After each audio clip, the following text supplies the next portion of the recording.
You've reached the Busy Signal. I'm Jim, your host, and this podcast is all about revisiting the pop culture we grew up with. From the TV shows and movies we love, to music, commercials, and the moments that never really left us. The Busy Signal, episode 65. Thanks for listening. Hey, remember growing up in the 80s, 90s, or even the early 2000s, when you didn't need to check the calendar to know that Easter was coming? The TV would literally tell you. Like, right around the time winter finally started loosening its grip, the commercials would change. You'd be sitting there watching cartoons or whatever show you were into, and suddenly the ads were brighter, in pastel colors, and were overflowing with chocolate and plastic grass. 6-foot-tall rabbits were talking to us, and overly enthusiastic voiceover guys were telling us how great our Easter could be if our basket was full of the right kind of candy. And the thing about Easter commercials back in the day was that they didn't just show up once or twice. No, for a few weeks every year they absolutely took over the television. Every break, morning, noon, and night. And as kids, we watched every second of it, not because we cared about sales or the buy one, get ones, but because these commercials were basically a preview of what might show up in our baskets on Easter morning. So today on the Busy Signal, we're celebrating Easter the way a lot of us experienced it growing up, through commercials. Duh, it's kind of what I do on this show. We're going to be talking about the chocolate-covered, sugary marketing blitz that turned springtime TV into one long pastel-colored hype reel for a holiday that pop culture has taken in order to push more candy. So settle in and unwrap something sweet because it's classic Easter commercials right now on the Busy Signal. First up on our Easter journey, M&Ms. Except in the mid-1980s, Easter M&Ms weren't technically called M&Ms at all. They were called holidays. And there's a reason for that. Back in 1976, red M&Ms disappeared completely. Get this, a Russian study had suggested that red dye number 2 might cause cancer, and the FDA, our FDA, then banned the dye here in the United States. The thing is, Mars, the maker of M&Ms, didn't even use red dye number 2 in their candy. But they pulled the red M&Ms anyway, just to avoid any public panic or confusion that it might have caused. So, for 11 years, there were no red M&Ms. Then in 1982, a college student named Paul Paul started the Society for the Restoration of Red M&Ms. Yes, an actual grassroots movement to bring back a candy color.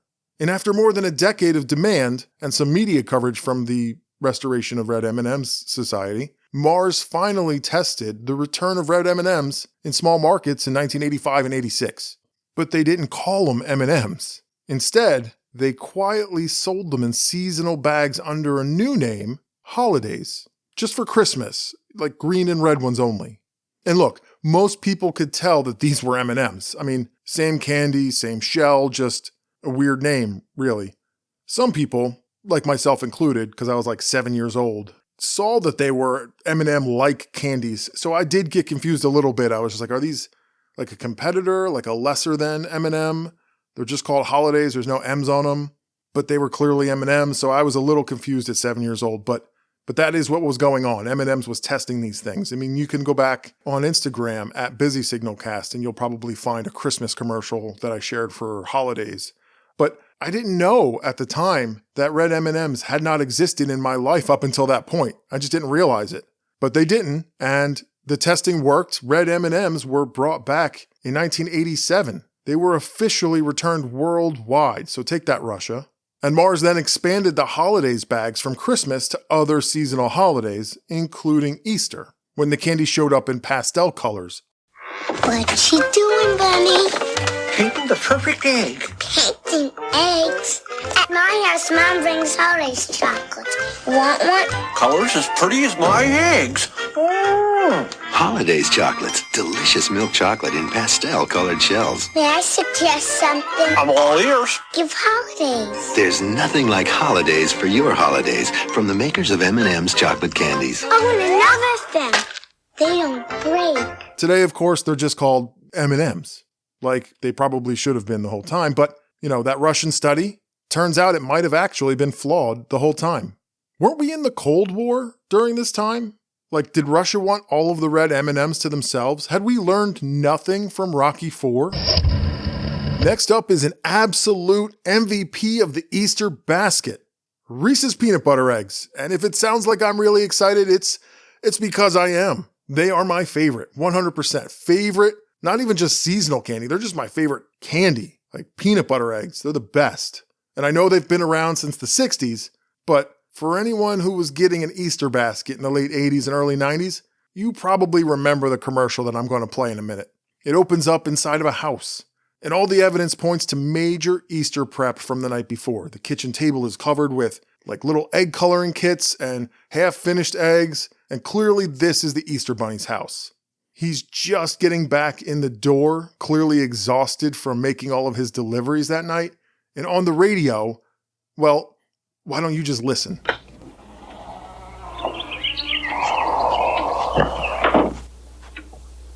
bulletin. Early this morning, people all over town have reported unusual sightings in their Easter baskets.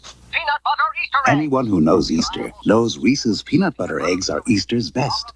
Two great tastes that taste great together, all dressed up for the holiday. In Washington is highly optimistic. High-ranking officials. Reese's Peanut Butter Easter Eggs. They're getting quite a reception. This 1990 commercial was really cool. Like, you never see the Easter Bunny's face. He's kicking back in his chair, soaking his feet, and apparently his bunny ears, his actual ears, help with the reception of his radio, which is really clever. It's fun. This commercial was the moment we all knew Reese's Peanut Butter Eggs had arrived for Easter, and I'll be honest, I always liked them better than regular Reese's peanut butter cups. The ratio of the peanut butter to chocolate in the eggs is way better. Like, less chocolate, more peanut butter. This is the way Reese's should be. And when you dug into your Easter basket back then, past the fake grass and the jelly beans, you find those individually wrapped peanut butter eggs. You know, that was the good stuff. Finding one of those in your Easter basket back in the day was like spotting the Easter Bunny himself. You didn't see it happen, but you know he'd been there.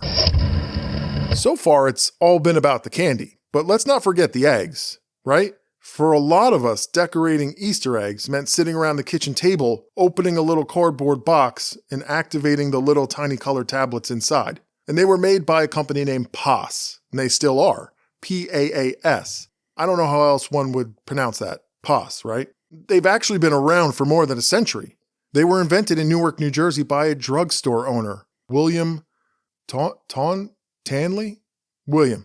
Anyway, William invented these in the 1880s, and he did what most pharmacists did back then. They experimented, and he liked concocting home products with chemical mixtures, and he started selling his dye kits in the early 1880s. And in 1893, his real breakthrough came when he figured out how to compress the powdered dye into little dissolvable tablets. And suddenly, coloring Easter eggs, which they did do back then, got incredibly easy. You drop the tablet in water, add a splash of vinegar, and you're dyeing eggs. This 1991 commercial shows us that 100 years later, they were still using the same PAS recipe, except now PAS gave us the cups too. Look, Mom! Here's a revolutionary way to color Easter eggs. PAS Easter Egg Color Cups, the unique no-mess way to create beautiful eggs. Look, PAS puts bright colors inside the cups. You add cold water, then Heinz vinegar. Ta-da! Bold, bright Easter eggs in just minutes. And best of all, no cleanup. PAS Color Cups, bright colors, no mess for you. And fun for us! PAS Color Cups, continuing an Easter tradition. So for all those 80s and 90s kids who were out there dyeing eggs around the kitchen table, we were just keeping the tradition going. Oh, and fun fact, the company PAS got its name from the Pennsylvania Dutch word Pasen, meaning Easter. Do you remember dyeing eggs back in the day? Did you use the kit from 1991 with the cups included? Drop a comment on the show's Instagram at BusySignalCast. Let's get some Easter memories going. All right, here's an obligatory Easter basket staple, Peeps. Again, not specific to the 80s through the 2000s, but 80s, 90s, and early 2000s kids were hammered with Peeps commercials back in the day. It's sure to make your day when Easter time is heading your way. Marshmallow, not just yellow.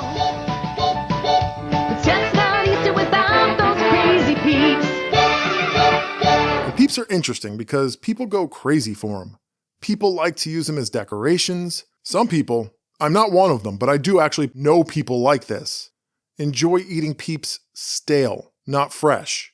I don't judge, but I personally think they look cool, but I'm good. Other people like them warm, so they'll pop them in the old microwave for a few seconds.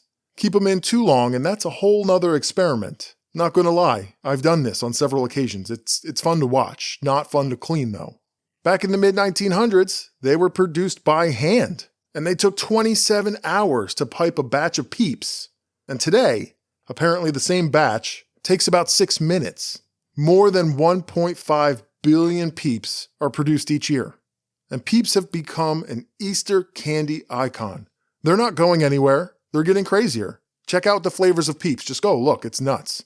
So enjoy. Have your Peeps, whether you eat them fresh, stale, or just like to watch them explode in the microwave like me. Anyone else out there like to nuke them for entertainment? You didn't think I was gonna go this whole episode without mentioning Cadbury cream eggs, did you? These iconic fondant-filled chocolate eggs are a must in every Easter basket, every year, no excuses. Made by Cadbury the world around, except for the US, where Hershey's handles the production. And there's superfans out there that claim that there is a difference between the UK and the United States versions. They're only available from January through Easter every year, and that makes them especially special. But the real reason they live rent-free in our heads, let's be honest, the real reason is the Cadbury Bunny Tryouts commercial. First airing in 1985, it's been running in various forms for over 40 years now. Lions, turtles, chickens, there's only one Cadbury bunny. Everyone wants to be the Cadbury bunny, because only he brings delicious Cadbury cream eggs. While others may keep trying, no bunny knows Easter better than him. And what started as a clever ad actually became a real thing. Cadbury now holds contests where everyday pets compete for a shot to star in the next version of the Cadbury Tryouts commercial. At this point, it's really more than an ad. It's a signal. The Cadbury Bunny commercial is to Easter what Hershey's Kisses bells are to Christmas. If it didn't show up, it just wouldn't feel like the season. If you were curious, though, about what kind of commercial Cadbury ran before the Cadbury Tryouts of '85, here you go. Easter's coming, bringing a treat, a Cadbury favorite, something you eat. Cadbury's Easter cream eggs. Nothing else tastes anything like them. Pure Cadbury's milk chocolate makes up the shell, rich cream of vanilla, and the most delicious golden candy yolk any egg ever had. They're in the stores now, but they won't be long. Just until Easter, then they'll be gone. Cadbury's Easter cream eggs. You can get them wherever you buy candy bars, but just until Easter. See, it's still a vibe. So here's a weird one for you. Back in the 80s, and possibly the early 90s, you could call the Easter Bunny. Seeing the Easter Bunny at the mall was weird enough in my opinion, but back then, if you had a phone, a curious kid, and a parent willing to roll the dice on a phone bill, you could dial a 1-900 number and get a pre-recorded message straight from Peter Cottontail himself. Hey kids, guess who's back in town? Hey kids, it's me, the Spring Bunny. I had lots of fun telling you about my Easter adventures, and I've got so much more to tell you. Call me today and I'll tell you a fantastic springtime story. Oh, my forest friends will be here too. We can't wait to share our warm weather fun and discoveries with you. There's a new story every day, so call today. Remember, get your parents' permission before you dial. $2 per call. For the low price of $2 or more, depending on how long you stayed on the line, you'd hear a different story from the Easter Bunny every day. Hi, I'm Harry the Easter Bunny. This here's my latest Easter egg design. Pretty rad, huh? Call me at 1-900-660-6666. I've got some wonderful Easter Bunny stories to tell you, a different one every day. I'll also tell you how to get a Whoopie from my special Easter Whoopie collection, and part of your $1.85 2-minute call goes to Special Olympics. So get your parents' permission and call me at 1-900-660-6666. Happy Easter! Harry the Easter Bunny here. Thanks for helping me help Special Olympics. In this commercial, they claim that a portion goes to the Special Olympics. Now let me ask you, who's regulating that claim?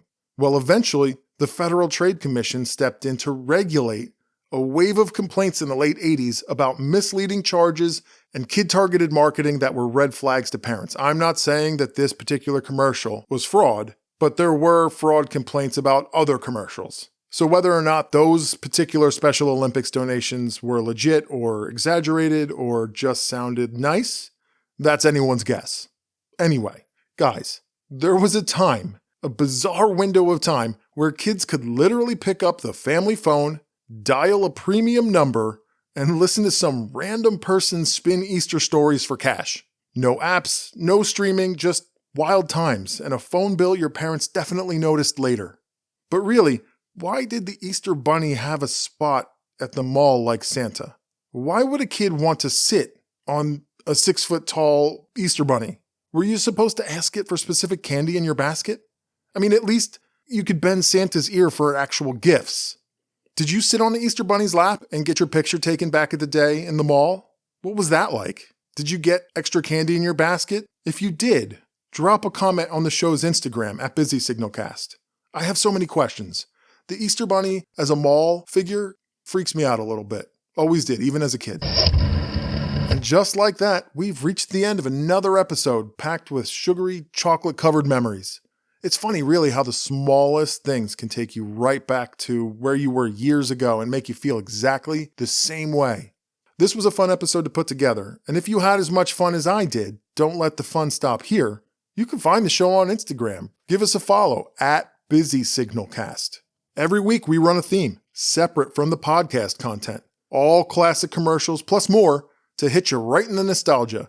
And if you haven't already, make sure you're subscribed on Apple, Spotify, or wherever you get your pods so you never miss an episode. It really helps the show grow if you also leave a positive review or a 5-star rating. It only takes a second, but it makes a big difference. Got a memory this episode brought back? Drop a comment on Instagram, say hi, or leave a review. You might just hear me read it on a future episode. Well, that's it for this one. Happy Easter to all who celebrate. Remember, you have to hard-boil the eggs before you dye them. Thanks for hanging out. Happy Easter. Catch you later. Once again, I'd like to say thanks for listening. And as always, you can listen to The Busy Signal everywhere quality podcasts are streamed. Hit the subscribe button to have a new episode delivered directly to your favorite device every other Friday. If you really like the show, leave a 5-star rating or a positive review on Apple and Spotify. That lets everyone know to come check out what you already think is awesome. You can also head over to Instagram and follow at BusySignalCast for even more retro-nostalgic content. I share a good amount of stuff over there that isn't mentioned in the show. While you're there, say hi in the comments. Don't be shy. And until next time, remember, reach out and touch the past.